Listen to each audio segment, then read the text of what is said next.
गीतामृतदुहे नमः। वसुदेवसुतं देवं कंसचाणूरमर्दनं देवकी परमानन्दं कृष्णं वन्दे जगद्गुरु। कृष्णं वन्दे जगद्गुरु। वंशी विभूषितकरान् नवनीरदाभात् पीताम्बरादरुणबिम्बफलाधरोस्त्रात् पूर्णेन्दुसुन्दरमुखादरविन्दनेत्रात् कृष्णात् परं किमपि तत्त्वमहं न जाने।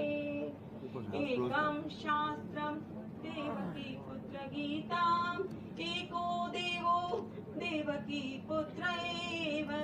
एको मन्त्रस्तस्य नामानि यानि कर्णात्येकं तस्य देवस्य सेवा। जीवन का आधार, गीता का सार।